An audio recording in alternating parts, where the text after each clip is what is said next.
देख क्या रही है, लिपट जाए। आपका एक सीन था उस फिल्म में, लेकिन राजकुमार हिरानी को आप ही चाहिए थे उस सीन के लिए। बात करते करते बोले कि हम वीडियो कॉल कर सकते हैं। मैं राजकुमार हिरानी साहब कह रहे हैं। मैंने कहा सर नहीं, आप नहीं कर सकते। अब साउथ वालों ने तो हिंदी वालों को भी मतलब अभी हिला के रख दिया है कि उनको समझ नहीं आ रही क्या करें भाई कि इनको टक्कर दें। आप डंकी की बात कर रहे हैं तो शाहरुख पे आती हूँ। आपका सीन है उनके साथ। मुझे वो एक्साइटमेंट नहीं थी क्योंकि उसमें ज़्यादा डर था कि यार एक डिग्निटी होती है ना, कहीं वो हर्ट ना हो जाए। Kapil Sharma show for that matter, मैं उसका जिक्र करूंगी। उसमें महिलाओं के किरदार में पुरुष आके परफॉर्म करते हैं। हमारी जो जगह है वो उनसे ज़्यादा बेहतर है पुरुषों से, कि हमें औरतों को आदमी बन के नहीं पेश होना पड़ रहा है ना। मैं तो बिल्कुल इसके हक में नहीं हूँ। दिलजीत दोसांझ की वाइफ हैं आप। सर एक्चुअली मुझे कमेंट यही आए थे कि अभी ना प्रॉपर्टी ले लेना हाफ।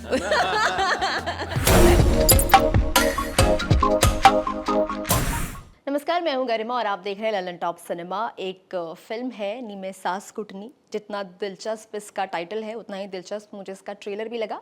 ये दूसरा भाग है, पार्ट 2 है। पहला भाग आ चुका है और चौपाल पर अवेलेबल है ना, आप जाके देख सकते हैं। और फिल्म की टीम मेरे साथ स्टूडियो में मौजूद है। सबसे पहले उनका स्वागत करते हैं ललन टॉप पर। आप सबका बहुत बहुत स्वागत है। बहुत शुक्रिया।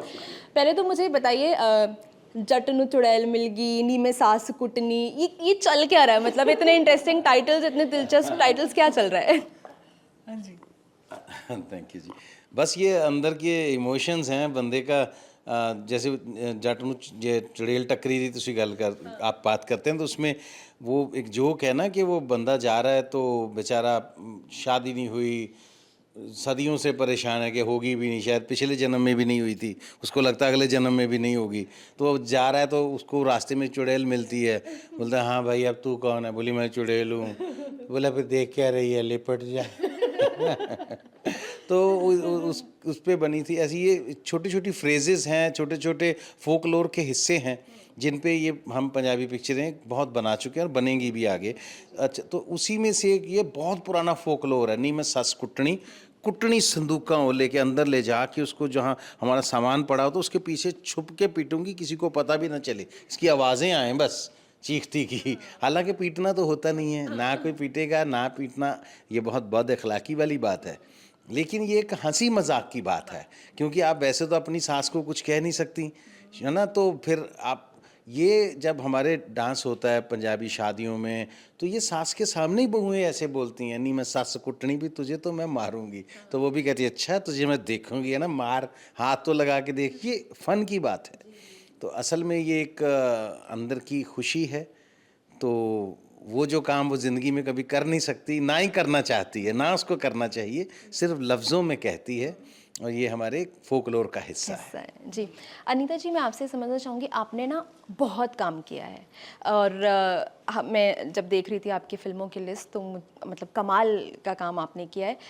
अगर हम कॉमेडी और महिलाओं की बात करें तो बहुत कम नंबर्स हैं जो हम गिन पाते हैं कि महिलाओं को हम कॉमेडी करते हुए देखते हैं या किस तरह से। आपने बहुत समय पहले से ये काम शुरू किया है और कैसे, मतलब आपने कैसे खुद को मांझा, कैसे वो जगह बनाई, कितना मुश्किल रहा आपके लिए? बेसिकली कोई भी काम आसान तो है नहीं, और फिल्म इंडस्ट्री में जाना, उसका हिस्सा बनना, ये तो बहुत मुश्किल बात थी मेरी फैमिली के लिए, क्योंकि वो एक ऐसी बैकग्राउंड से मैं हूँ जहाँ मुझे सिनेमा देखना क्या मतलब किसी के घर जाके टीवी भी नहीं देखने देते थे, अपने घर भी अलाउड नहीं था। तो आज मैं उस सिनेमा का हिस्सा हूँ। और फिर उसके बाद मैंने जब शुरुआत की तो थिएटर से की, रंगमंच से की। तो मुझे लगता है कि उसी वजह से शायद थोड़ा बहुत जो काम उधर किया, मेहनत की 10-15 साल, तो वो थोड़ा सा कॉन्फिडेंस बिल्ड हो गया। तो फिर ज़्यादा अच्छी मेरे लिए बात ये रही कि मुझे बहुत अच्छे कलाकारों के साथ काम करने का मौका मिला। जब मैं इंडस्ट्री में आई तो इतने मैच्योर आर्टिस्ट थे मेरे साथ, ये सभी लोग। तो मेरे को ये पता नहीं था कि औरत ने कैसा किरदार करना है या कैसा स्टाइल चल रहा है। तो मैं इनको देखती थी ना सभी को, तो ये हर फिल्म में अलग करने की कोशिश करते थे। तो मेरे तो यही सभी लोग गॉडफादर थे, तो मैंने भी इनको देख के अलग करने की कोशिश किया। तो वैसे होता तो नहीं है कि ज़्यादातर होता है कि वो टाइप्ड कर देते हैं आपको, एक जैसे किरदारों में बांध देते हैं। लेकिन मैंने कोशिश की तो शायद उनको थोड़ा ठीक लगा, तो उन्होंने एक्सेप्ट कर लिया। तो मेरे लिए कैनवस बड़ा हो गया। मैंने कॉमेडी भी कर ली, मैंने नेगेटिव शेड्स भी कर लिए, मैंने लविंग मदर भी कर लिया। तो सारा बस अब इमोशनल करना है कुछ स्वीट सा। अच्छा, अगर मैं कॉमेडी की बात करूं, कितना मुश्किल होता है वो कॉमेडी टाइमिंग सही बैठाना, क्योंकि आप दोनों लंबा समय से कॉमेडी करते आ रहे हैं और ये जो जॉनरे होता है इतना आसान नहीं होता है। बल्कि रोहित शेट्टी एक बार आए थे, उनका ये कहना था कि कॉमिक टाइमिंग और किसी भी सीन को किस तरीके से लैंड करना है वो एक्टर पर सबसे ज़्यादा डिपेंड करता है। तो क्या आपको कभी ये लगा कि महिलाओं का प्रतिनिधित्व इस क्षेत्र में, कॉमेडी में स्पेशली, चाहे हम स्टैंड अप कॉमेडी की बात कर लें या टीवी पे कॉमेडी करती हुई महिलाओं को देख लें, आपको कभी खटकी ये बात, आपको कभी लगा कि ये प्रतिनिधित्व थोड़ा बढ़ना चाहिए? और बिल्कुल बढ़ना चाहिए, क्योंकि जैसे मैंने बोला कि हमारे वहाँ पे ना ट्रेंड ही नहीं था, हमारी इंडस्ट्री में तो नहीं था कि औरत, मेरे को लगता अच्छा भी लगता है, बहुत अच्छा लगता है जब सभी बोलते हैं कि आप कॉमेडी क्वीन हो। तो कुछ लोग मेरे को बोलते हैं कि आपको कॉमेडी में नहीं जाना चाहिए था, आपको दूसरे किरदार करने चाहिए थे। तो एक मुझे लगता है कि लिमिटेड होना कोई बहुत ही अच्छी बात नहीं होती है ना। तो इसलिए मैंने खुद को खुला छोड़ दिया, तो परमात्मा ने जो मेरे नसीब में लिखा वो मुझे मिलता रहा। और बाकी ये था कि मेरे साथ जितने भी लोग रहते थे, हमने कितनी फिल्में की हैं इकट्ठे, और जितने भी हमारे साथ कॉमेडियन होते, तो जब हम कोई भी सीन करते थे ना, तो सबसे पहले ये सभी लोग बैठ जाते थे, फिर ये रिहर्सल करते थे, उसमें अपना आउटपुट देते थे। फिर मेरे जैसे जो न्यू कमर थे, उस समय फिल्म में न्यू कमर थे, तो फिर मैं कोशिश करती थी, तो ये बोल देते थे नहीं आप इसको ना थोड़ा सा ऐसे बोल दो तो और अच्छा हो जाएगा, तो मैं वैसे कोशिश कर लेती थी। तो ऐसे मैंने टाइमिंग सीख ली इनसे। तो ये सभी लोग तो मेरे गुरु हैं। तो आपने इसे मेन स्ट्रीम सिनेमा की तरफ जाने की कोशिश नहीं की कभी? मुझे लगता है या कि वो प्लान नहीं था? जी नहीं, ऐसा नहीं है कि प्लान नहीं है, सभी का होता है। हम आगे आगे बढ़ना चाहते हैं और भी ऊंची सीढ़ियाँ वहाँ तक जाएं, पंख फैलाएं। लेकिन बात ये है कि अभी तक मुझे जितने भी ऑफर्स आते हैं ना, वो मेरा काम पंजाबी में देखा ना उन्होंने, तो वो 3 सीन 4 सीन का, जो कल भी मुझे 2 हिंदी फिल्मों के लिए बात हुई, तो एक में मेरे 5 सीन थे, एक में मेरे 3 सीन थे। तो मुझे ऐसा नहीं करना काम, क्योंकि मैं अगर करूँगी तो वैसा ही करूँगी जैसा इधर मैं अच्छा काम कर रही हूँ, तो नहीं करूँगी। मैं अपने स्टेट में, अपने सिनेमे में मुझे लगता है कि मैं महारानी हूँ, तो वहाँ जाके क्यों दासी बनूँ, है ना। तो मुझे काम करना है हिंदी में, मुझे बहुत अच्छा लगेगा, लेकिन मेरे हिसाब का काम, जैसा मैं कर रही हूँ वैसा काम चाहिए मुझे, तभी करूँगी। मैं आपके पास आऊँगी, लेकिन उससे पहले क्योंकि आपने यहाँ पर सीन की बात की, मैं आपसे पूछना चाहूँगी गुरप्रीत कि आपने डंकी की, आपका एक सीन था उस फिल्म में, लेकिन राजकुमार हिरानी को आप ही चाहिए थे उस सीन के लिए। क्या कॉन्वर्जेशन था, ये कॉन्वर्जेशन हुआ कभी उनसे कि क्यों मैं ही चाहिए आपको, या कौन सी कॉमेडी उन्होंने आपकी देखी थी जिसको देख के उन्हें लगा कि मुझे आप ही चाहिए? नहीं, पहला तो मेरे लिए सरप्राइज था या शॉक का ये था कि राजकुमार हिरानी साहब, मुझे लगा कि मुझे जानते हैं यार वो, है ना। नहीं जानता सर आपको। नहीं, मेरे लिए क्योंकि बहुत बहुत बड़े आदमी हैं वो, है ना। और इतने जेंटलमैन हिरानी साहब, अगर आप देख रहे हैं तो मैंने आपके जैसा बंदा ही नहीं दुनिया में देखा कभी। तो जैसे उन्होंने बात की और मुझे बात करते करते बोले कि हम वीडियो कॉल कर सकते हैं, मैं राजकुमार हिरानी साहब कह रहे हैं, मैंने कहा सर नहीं आप नहीं कर सकते। बोले क्यों? मैं कहा क्योंकि मैं करूँगा। तो मैंने इधर से किया, तो उन्होंने बोला यार एक सीन है, लेकिन I would love to have you in that, कि शाहरुख जब उतरते हैं पंजाब में, तो जिसके साथ पहला उनका एनकाउंटर होता है, तो आई वॉन्ट यू देयर। तो मेरा जो उनको कहना था सर, मैं कि आप जैसे बड़े फिल्म मेकर के लिए मुझे अगर क्राउड में भी खड़ा होना पड़े ना, तो मेरे लिए वो बहुत बड़ी लर्निंग होगी, है ना। तो उनके उसके बाद इतने अच्छे मेरे संबंध हैं उनके साथ, मतलब हमारी अभी भी होती रहती है बात उनसे।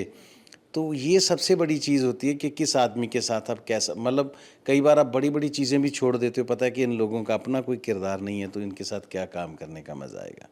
और कहीं आपको लगता है कि आपकी प्रेजेंस जो है वो भी बहुत बड़ी बात हो जाएगी वहाँ पे। तो राजकुमार हिरानी साहब को मिलना, उनके साथ सेट पे टाइम गुजारना, मुझे लगता है मेरी उपलब्धियों में एक है। तो जैसे आप मेन स्ट्रीम सिनेमा की बात कर रहे थे ना, तो जैसे अनीता जी भी बात कर रहे थे, कई बार हमें लगता है कि नहीं ये मेरे करने वाला नहीं है, तो फिर आप मत करो, जो दिल से नहीं हो रहा वो मत करो। और दूसरी बात मैं आप थोड़ा करेक्ट करना चाहूँगा, अभी मेन स्ट्रीम सिनेमा कोई रहा ही नहीं, कोई मेन स्ट्रीम सिनेमा नहीं है। मुझे कभी ये ग्लैमराइज नहीं करता कि हिंदी सिनेमा बड़ा है और रीजनल छोटा है। तो अब साउथ वालों ने तो हिंदी वालों को भी मतलब अभी हिला के रख दिया है कि उनको समझ नहीं आ रही क्या करें भाई कि इनको टक्कर दें। तो अब मेन स्ट्रीम किसको बोलोगे, साउथ को कि बॉलीवुड को? तो हम चाह रहे हैं कि हम मेन स्ट्रीम सिनेमा हों, हम बनेंगे ना मेन स्ट्रीम सिनेमा। तो आज लैंग्वेज कोई बार नहीं है। तो ये जो हमारी आप देख रहे हैं सिनेमा सास्कुटनी, तो ये भी एक हमारा एक रस्टिक ह्यूमर है।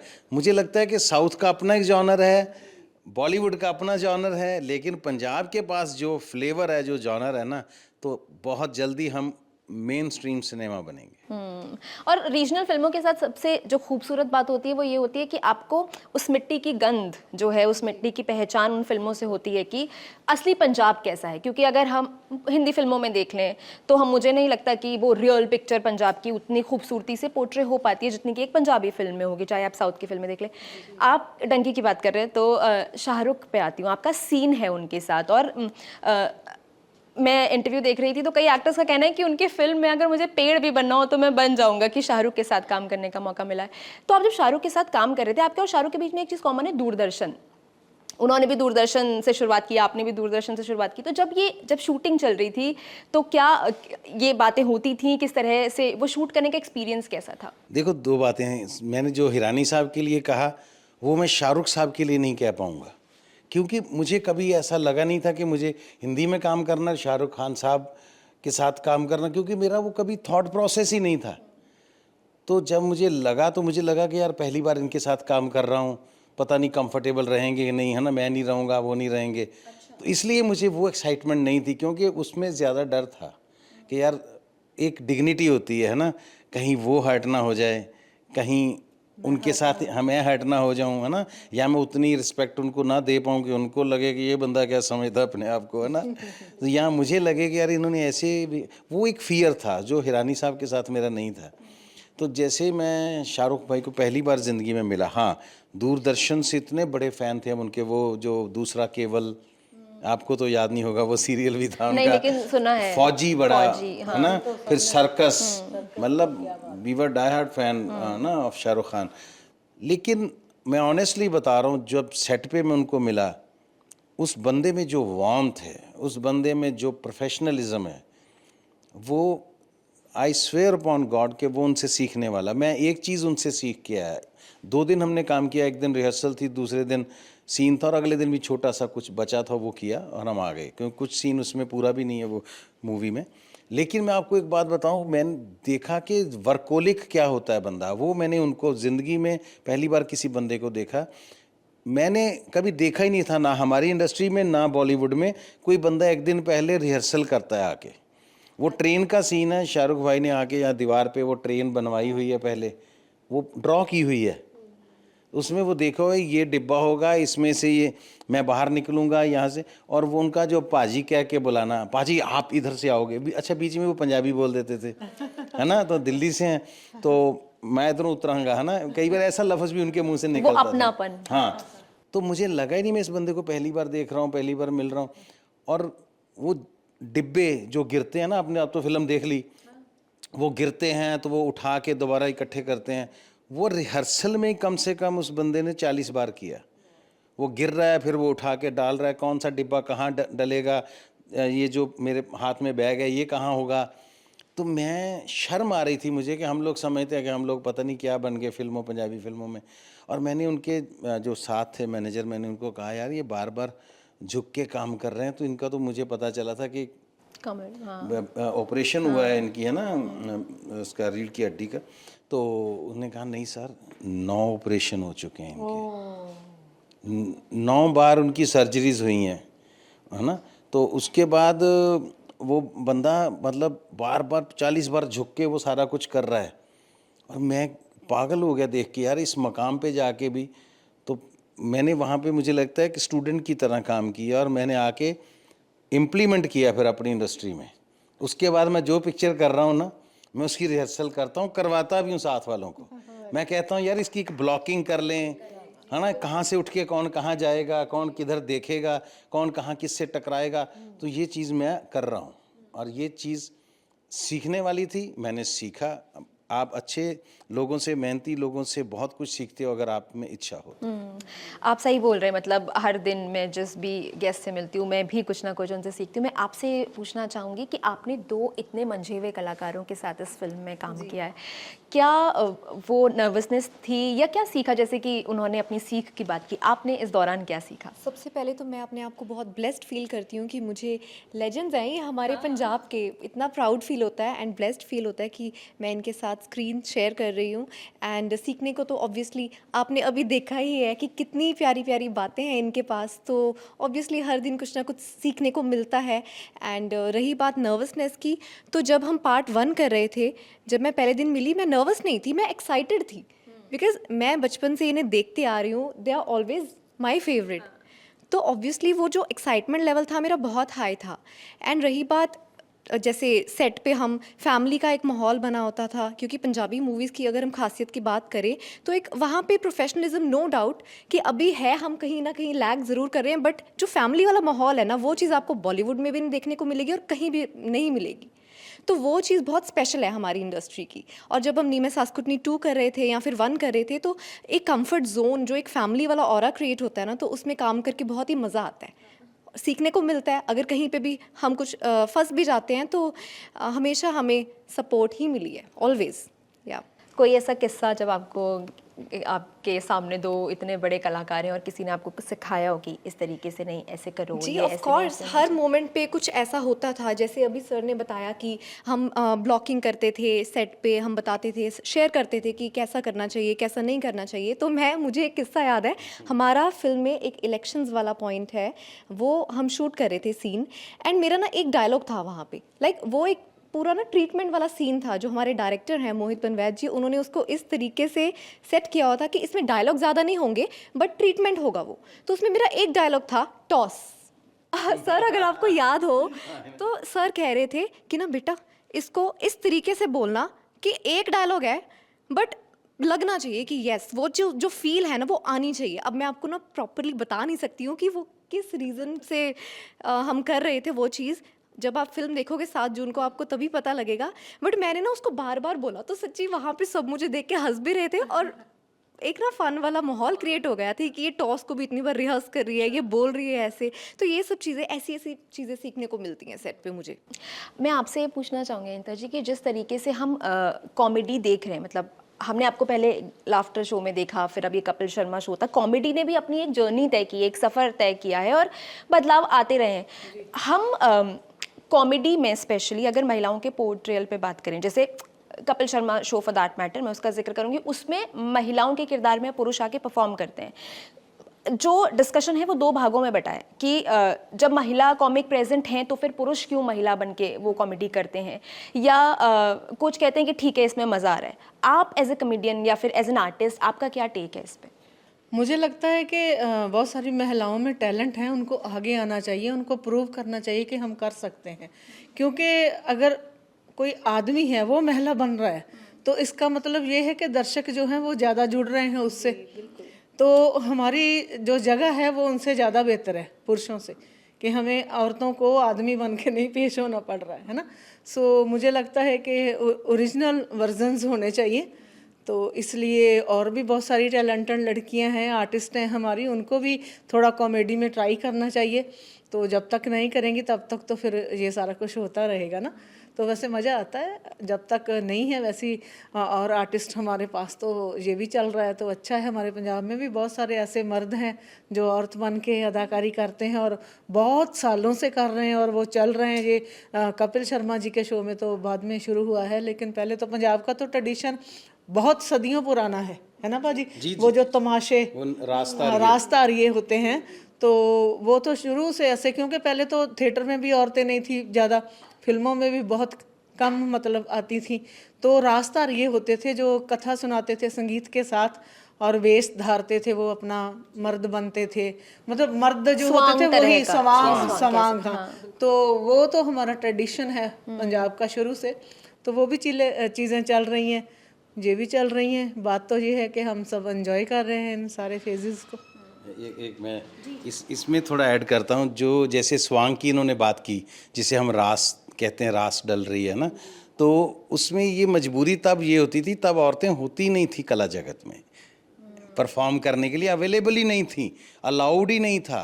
उनके लिए अलग सिस्टम था कि जब वो लोग मुजरा देखने चले जाते थे वो अलग चीज़ें थी, लेकिन वो हालात नहीं थे। तो मैं मीनवाइल चाहूँगा कि हमें हमारी पिक्चर की बहुत ही खूबसूरत एक और एक्ट्रेस हमारे पास अभी पहुंची हैं, निशा जी। तो निशा जी को भी ज्वाइन करवाते हैं।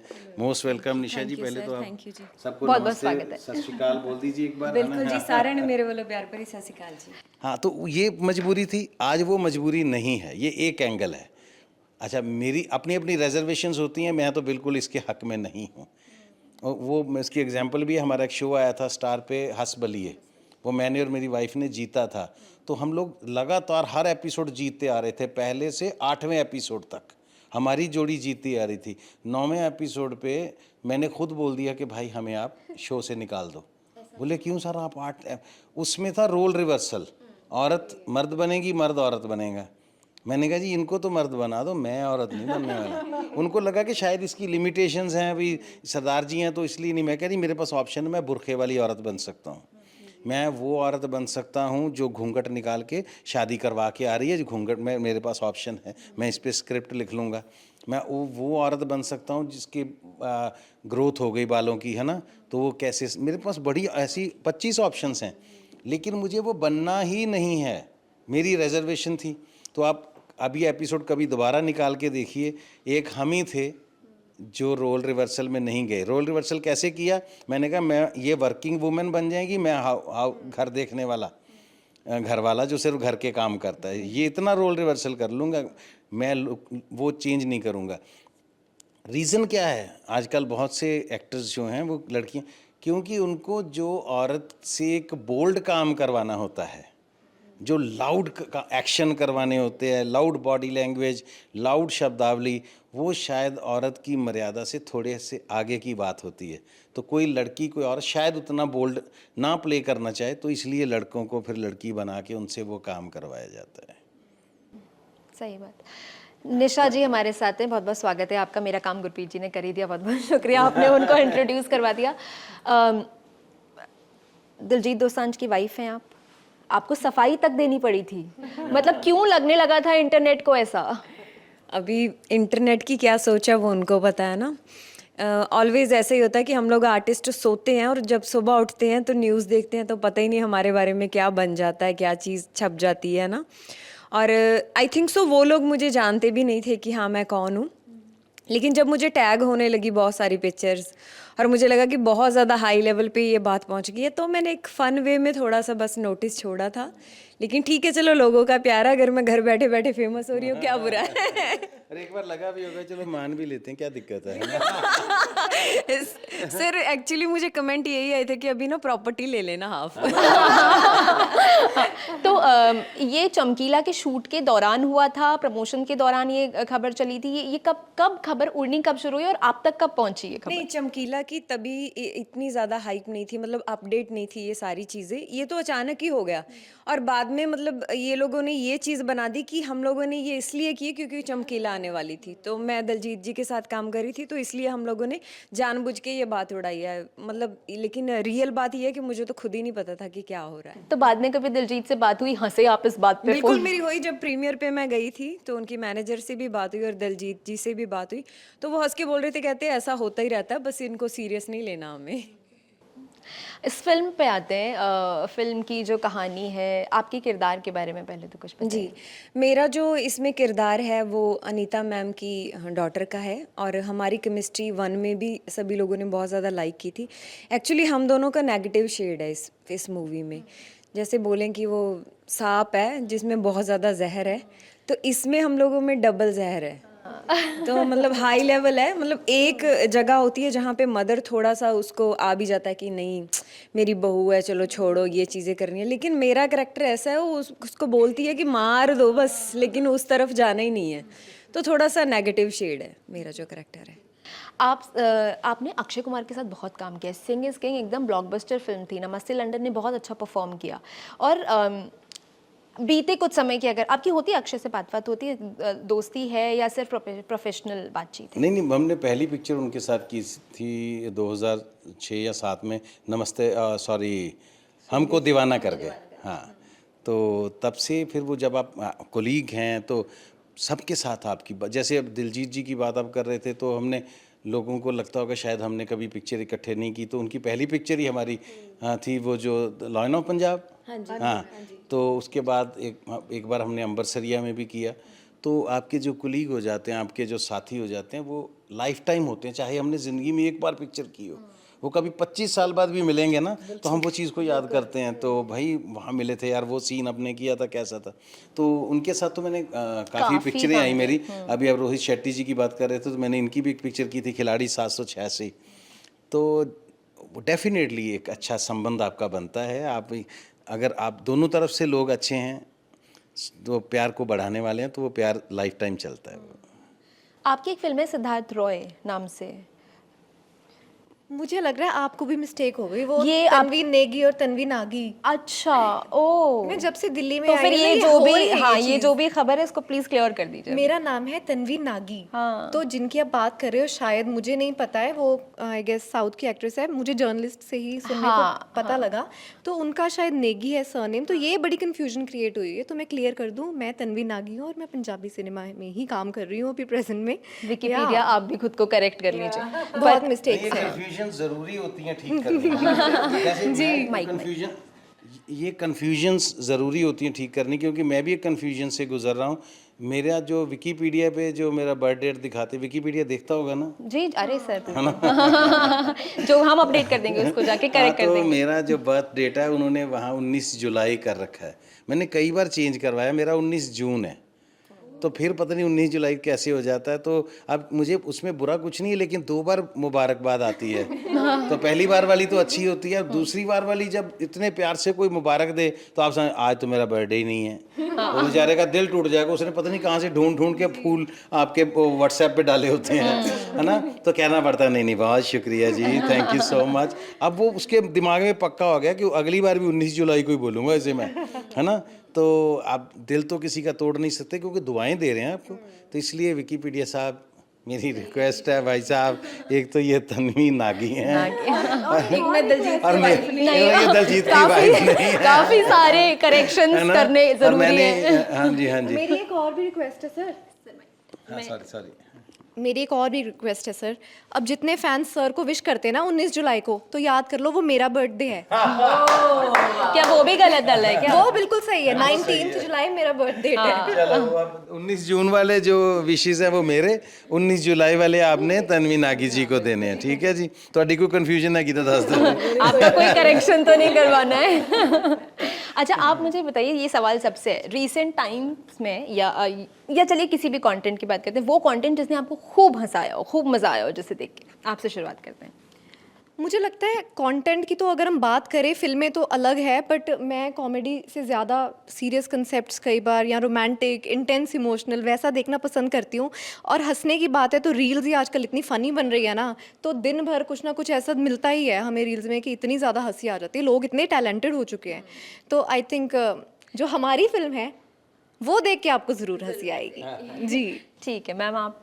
जी सेम, बस यही है, कोई पर्टिकुलर नहीं है कुछ भी, बस ज़्यादा यूज़ भी नहीं करते हम क्योंकि टाइम भी नहीं होता इतना। लेकिन जब कभी चलते चलते कुछ ऐसी चीज़ दिख जाती है तो जो आपको हंसा देती है, गुदगुदा देती है, तो थोड़ी फ्रेशनेस अच्छी लगती है सभी को। हाँ बिल्कुल जी। कुछ तो जैसे लाहौर के कुछ ड्रामे और पंजाबी कलाकार हैं, जैसे सुहेल अहमद साहब, मरहूम शौकी खान साहब, और भी बहुत से नाम ऐसे जिनको हम देखते थे, जिनके पंजाबी ड्रामे बहुत अच्छे होते थे। अब तो वो भी उनका भी थोड़ा सिस्टम चेंज हो गया, तो वो बहुत अच्छे लगते। मैं बहुत हंसता था उनको देख। एक शो आता है गैग्स जस्ट फॉर लाफ, मुझे वो बहुत हंसाते हैं। और फिल्मों की बात करें तो वेलकम जैसी, संकट सिटी जैसी पिक्चरें बहुत अच्छी लगती हैं। फिर कैरी ऑन जट्टा जब भी देख लो, फर्स्ट वन वाली, सेकंड वन, तो ये हमेशा हंसाती है। और फिर ये जो हमारा जो कंटेंट था नीमत सास्कुटनी, इसमें बहुत मज़ा आता था, क्योंकि ये था एक बिल्कुल रस्टिक गांव का, घर का ही उम्र।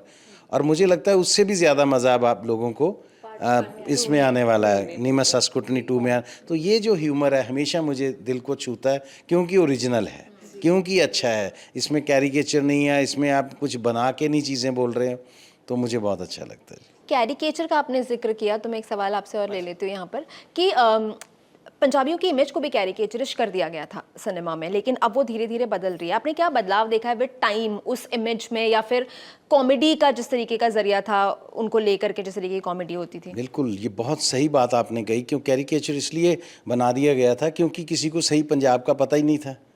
मज़े की बात ये थी कि फ़्लाइट्स होती नहीं थी पंजाब के लिए, है ना, कोई एक आध फ्लाइट का भी होती थी। पंजाबी इतने बॉम्बे में बैठे हैं जो कभी आए नहीं थे पंजाब, है ना। वहाँ एक कोलीवाड़ा, साइन कोलीवाड़ा करके एरिया, बहुत से बहुत अच्छे लोग पंजाबी वहाँ पे रहते हैं, सरदार जी लोग, लेकिन उनका भी कनेक्शन बहुत कम था पंजाब के साथ। तो वो ओरिजिनल पंजाब मुंबई से बहुत दूर था, लोगों को समझ में नहीं आता था, और फिर अपने स्टाइल से जो कंसीव कर लिया। अब आप मुझे बोलो कि आपको अभी एक साउथ इंडियन कैरेक्टर बनना है या बोलना है, मुझे अभी कुछ नहीं पता है ना तमिल के बने, तो मैं कोई आइए या पानी पियो जी, आप हो सकता है कोई तमिल वाला देखे उसको मेरे पे गुस्सा आ जाए, यार ऐसे कौन बोलता है यार, ये क्या आइए यो कैसे गलत बोल रहे हो, है ना। ओरिजिनल होता है। तो वो हमारे पंजाब के बारे में किसी को ओरिजिनल पता नहीं था, वो जैसा दिल करता था वैसी पगड़ी रख देते थे सर पे, बाल कटे हुए बाहर निकल रहे हैं और बंदे की टोपी जैसी होती हाँ थी पगड़ी। लेकिन हमारा ऐसा नहीं है। तो जो चेंज की आपने बात की ना, ये बहुत बड़ी बात है। यहाँ इसको मैं सबसे पहले क्रेडिट देता हूँ जसपाल भट्टी साहब को। उन्होंने एक जेंटलमैन सरदार जी वाला ह्यूमर बताया, जो हम ओरिजिनल हैं। जो गरीब बंदा रिक्शा भी चला रहा होगा ना पंजाब में, अमरूद भी बेच रहा है रेडी पे, उसके अंदर एक जेंटलमैन बैठा होता है। तो वो जो कॉमेडी थी वो भट्टी साहब लेके आए। उसके बाद हमने कोशिश की कि आप अच्छे लगने वाले जो कैरेक्टर हैं वो करो, अच्छी दस्तार के साथ, पगड़ी के साथ, अच्छे कपड़े पहन के। तो वो हमने, जैसे great Indian laughter challenge first season में था, मैं सामने मैं अपनी बात सुना रहा हूँ, सामने एक जेंटलमैन सरदार जी बैठे हैं, नवजोत सिंह सिद्धू साहब। तो लोगों को समझ में आया कि नहीं यार, जैसे इनको दिखाए सरदार कैसे दिखाए जाते थे, और लिया कोई लस्सी शसी भंगड़ा छंगड़ा पालिए, को ढाबे पे कौन भंगड़ा डालता है, रोटी खाने जाता कोई भंगड़ा करता है वहाँ पे। और सर्दी का सीन है, आप शिमला बैठे हो, लिया लस्सी शसी, मरना यार ठंड में लस्सी पी के। और जहाँ फिर बोलकर सरदार जी हैं तो दारू पियेंगे और कुक्कड़ खाएंगे। और मुझे लगता है सबसे ज़्यादा वेजिटेरियन पंजाब में होंगे, और उनको लगता है कहीं भी जाएंगे रेलवे स्टेशन पे भी आहूँ आहूँ आहूँ आहूँ आहूँ, ये क्या होता है, ये पंजाब नहीं है। तो हमने बहुत एफर्ट्स लगाए हैं ये सब चेंज करने के लिए, और थैंक गॉड कि हमने आज ये साबित कर दिया। और जैसे पाजी ने बोला ना कि हम सोच रहे हैं, हमारी ये कोशिश है सभी की कि हमारा सिनेमा जो है वो मेन स्ट्रीम हो। तो ज़्यादातर हमने देखा कि हिंदी सिनेमा में पंजाबी की चीज़ें जो हैं उनको तड़का लगा के पेश किया गया, लेकिन वो ओरिजिनल नहीं थी। अब हम आएंगे ओरिजिनल के साथ और मेन स्ट्रीम बनेंगे। बिल्कुल। आपका, आपने कौन सा कंटेंट रिसेंट टाइम्स में? मैं एक्चुअली अभी इन दिनों में कॉमेडी देख नहीं रही हूँ, चाहे कोई हिंदी मूवी हो या शादी के बाद मैंने देखना पड़ा। नहीं, जैसे एक तन्वी ने कहा, थ्रिलर मूवी में मेरा ज़्यादा इंटरेस्ट है। जैसे हीरा मंडी मैंने अभी रिसेंट देखी, वो बहुत मेरी ट्रेंडिंग में मूवी चल रही है। और अगर कॉमेडी की बात करूँ, बिल्कुल जैसे सर ने बोला है कि कैरी ऑन जट्टा 1, निक्का जैलदार और सासकुटनी, मतलब ये जब भी टीवी पे आती हैं तो मैं सारा कुछ छोड़ के बैठ जाती हूँ देखने। वो मतलब मुझे अच्छी लगती हैं उसकी कॉमेडी। लेकिन बहुत सारी अभी ऐसी मूवीज़ आई हैं जिसमें मतलब ज़बरदस्ती वाली कॉमेडी है, वो आजकल अभी अच्छी नहीं लगती लोगों को। तो वो थोड़ी सिचुएशन वाली चाहिए। बहुत सारी मूवीज़, अभी मैं नाम नहीं लूँगी, मेरा झगड़ा हो जाएगा ना उनके साथ, क्योंकि उनमें से आदियों में तो मैं भी हूँ ना खुद। तो मैं वो नहीं बोल सकती। मतलब मुझे जो सिचुएशन वाली कॉमेडी है वही अच्छी लगती है। लेकिन अभी ना ट्रेंड चेंज हो गया लोगों का। अभी थोड़ी सी लोग ना स्टोरी में ज़्यादा इंटरेस्ट लेने लगे हैं कि मूवी में कुछ और हो कॉमेडी के अलावा। जैसे अभी सर भी कुछ मूवी करते हैं, हम लोग सब मूवी करते हैं, तो हम यही बोलते हैं कि कुछ करने को अलग हो। कॉमेडी बहुत हो गई। आपको टाइपकास्ट होने का कितना डर रहता है? क्योंकि अभी कुछ समय पहले की बात है, टाइगर श्रॉफ ने ये कहा था कि मुझे कोई दिक्कत नहीं है कि अगर मैं, पहले उन्हें डर लगता था, लेकिन उन्होंने कहा कि अगर आने वाले समय में, जैसे अगर रोमांटिक हीरो की बात होती है तो शाहरुख का नाम लिया जाता है, भाईजान की बात होती है तो सलमान खान को याद करते हैं, अगर आने वाले समय में एक्शन हीरो की बात होगी तो मुझे कोई दिक्कत नहीं है टाइपकास्ट होने से, क्योंकि तब मेरा नाम लिया जाएगा। तो ये जो टाइपकास्टिंग वाली प्रोसेस हो जाती है कि आपको एक किरदार में देख लिया और फिर उसी तरह के काम आपको मिलने लगते हैं, आपका इस पर क्या टेक है? आपको इससे दिक्कत है या आप सहज हैं? जैसे टाइगर ने कहा ना, टाइगर श्रॉफ ने, तो वहाँ पे एक अभी आज की डेट में एक्शन हीरो का वैक्यूम है। तो वो चाहेगा कि भाई मैं वो भर दूं, है ना, उसको चाहिए, उसको वही कैटेगरी में काम मिलता रहेगा, उसका नाम उसी में बहुत बन जाएगा और बन भी रहा है। इज़ ग्रेट एक्टर और मैं बहुत एडमायर करता हूँ उसे। इतनी मेहनत करके कौन आता है यार, जितनी मेहनत करके टाइगर श्रॉफ आ रहा है ना, तो उसके लिए उसके काम को सलाम है। लेकिन हम लोग थिएटर से आए हैं तो हमें तो लगता है कि यार ज़िंदगी में एक ही काम थोड़ी करना है, तो अलग अलग चीज़ें करने को मिले। जिस चीज़ में मैं नहीं कंफर्टेबल, जैसे मुझे नेगेटिव नहीं करना है, रोमांटिक कैरेक्टर्स में मैं कंफर्टेबल नहीं हूँ, तो मैं कभी नहीं करता हूँ, एक्सेप्ट ही नहीं करता हूँ। लेकिन बाकी चीज़ों को तो मैं चैलेंज लेता हूँ। एक ज़िंदगी है, एक एक्टर हूँ मैं, तो उसमें सब करके जाना है, सब चीज़ें। मज़े की बात है, जब हम हमारी कैरी ऑन जट्टा हिट होती है ना, बहुत हिट होती है, लोगों को 4 साल उसका बुखार रहा था, मतलब उसी की बात होती थी पूरी दुनिया में। उसके बाद मैंने एक आध पिक्चर कॉमेडी करके पता कौन सी पिक्चर की जिसमें सबसे बड़ा डर था, वो तो अरदास, बिल्कुल मोटिवेशनल, एक डिवाइन करेक्टर है।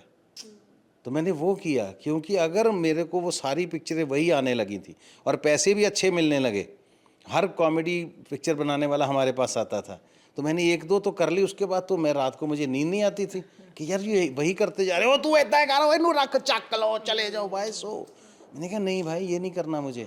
तो हमने अरदास पिक्चर की, वो मतलब अपने जॉनर में कैरी ऑन जट्टा जितनी हिट हुई थी वो भी, तो वो जॉनर में भी एक मुझे करने का काम है। मस्ताने, अभी मेरी एक पिक्चर आएगी जी, अरदास 3 भी हमारी आ रही है अभी, उसके बाद अरदास करां बनी, अभी अरदास सरबत भले दी।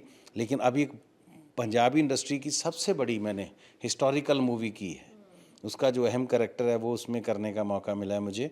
कौमा गाटा मारू, एक शिप पे ये मूवी है और ये आज तक की पंजाबी इंडस्ट्री की बहुत बड़ी, सबसे बड़ी मूवी होगी। अच्छा, तो मुझे मतलब ये ऐसे पैसे वाइज भी सबसे महंगी? नहीं, महंगी तो होगी टेक्निकली, और उसका जो स्ट्रेचर होगा ना, वो मतलब आपको वो साउथ वाला और मस्ताने से भी ऊपर का होगा वो।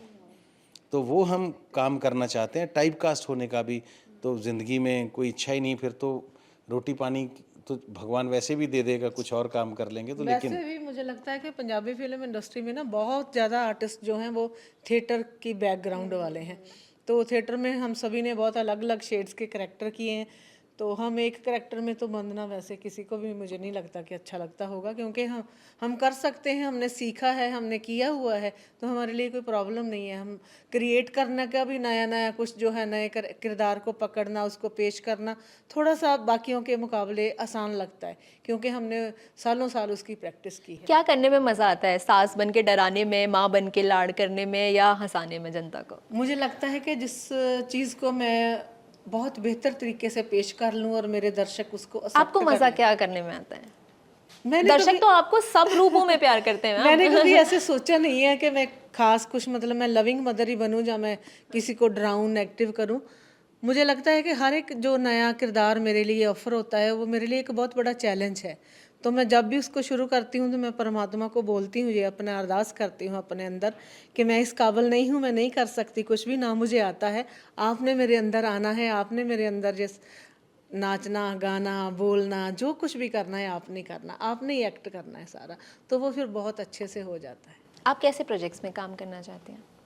मतलब आपका कुछ ऐसा ड्रीम रोल? जी मैं सोचती हूँ कि आज से पहले, जैसे अगर हम 7-8 साल पहले बात करें, तो हमारी इंडस्ट्री में लड़कियों को स्पेशली एक आई कैंडी या कह लो एक रोमांस वाले एंगल से पोर्ट्रेट करते थे। बट आज का सिनेरियो, जैसे सर और मैम ने बताया, कि काफ़ी हद तक चेंज हो चुका है। पंजाबी इंडस्ट्री में बहुत अच्छे अच्छे कंसेप्ट्स बन रहे हैं और हमारी फिल्म उनमें से एक है। जैसे अगर हम 4-5 साल पहले की बात करते हैं तो विमेन ओरिएंटेड फिल्म्स भी नहीं बन रही थी हमारी इंडस्ट्री में, इक्का दुक्का ही बन रही है, इक्का दुक्की। And moreover I would say कि जो हमारी नी में सस कुटनी थी, वो फिल्म ने ट्रेंड सेट किया। एक्चुअली ट्रेंड सेटर फिल्म बनी है हमारी, क्योंकि इतनी ब्लॉकबस्टर हिट गई अनएक्सपेक्टेडली। लाइक हमने इतनी एक्सपेक्टेशन की थी, बट जब ऑडियंस की तरफ से इतना ज़्यादा प्यार मिला तो हमने ये प्रूव किया कि women oriented films, family oriented films भी चलती हैं। इट्स नॉट लाइक कि हीरो हीरोइन बेस्ड फिल्म्स चली। हमारी फिल्म कैरेक्टर बेस्ड है, फैमिली बेस्ड है, विमेन ओरिएंटेड बेस्ड है। सो मुझे बहुत खुशी है और हमने इस चीज़ को प्रूव किया कि ऐसी फिल्में भी पंजाब में चलती हैं।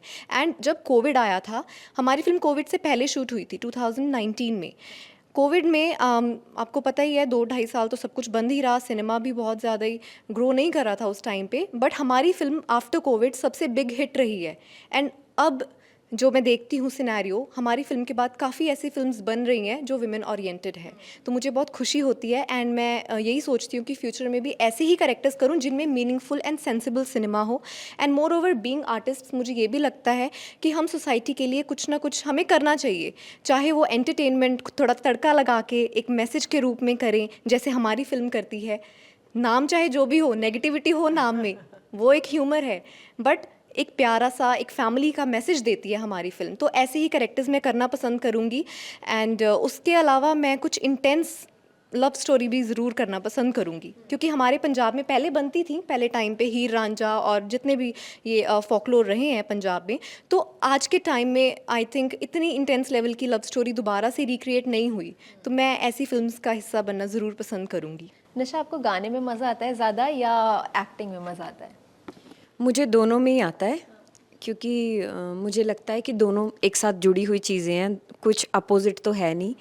लेकिन हाँ, मतलब ये होता है जब मेरे शोज़ होते हैं मैं ज़्यादा हैप्पी होती हूँ, क्योंकि शूट में क्या होता है कि शूट जब मैं कोई करैक्टर करती हूँ तो उसका जो रिज़ल्ट है वो बहुत टाइम बाद मिलता है, और जब मैं सिंगिंग करती हूँ तो तभी रिस्पॉन्स मिल जाता है ना, तो लोगों का प्यार होता है। तो लेकिन मेरे लिए दोनों चीज़ें बराबर ही हैं, तो उनमें से मैं चूज़ नहीं कर सकती कि एक्टिंग ज़्यादा या सिंगिंग। बहुत बहुत शुक्रिया। मुझे बहुत मज़ा आया इस बातचीत में, बहुत सारी नई चीज़ें जानने समझने को मिली, इतने मंचे हुए कलाकारों से बात करने का मौका मिला। बहुत बहुत शुक्रिया, आप सब आए, आपने समय निकाला, हमसे बातचीत की। बहुत शुक्रिया। आपको ट्रेलर कैसा लगा कमेंट करके ज़रूर बताइएगा, और अगर आपने पार्ट 1 देखी है तो भी कमेंट करके बताइएगा आपको कैसी लगी, ये इंटरव्यू कैसा लगा ये भी ज़रूर बताइएगा। खुश रहिए, स्वस्थ रहिए, देखते रहिए लल्लन टॉप सिनेमा। शुक्रिया।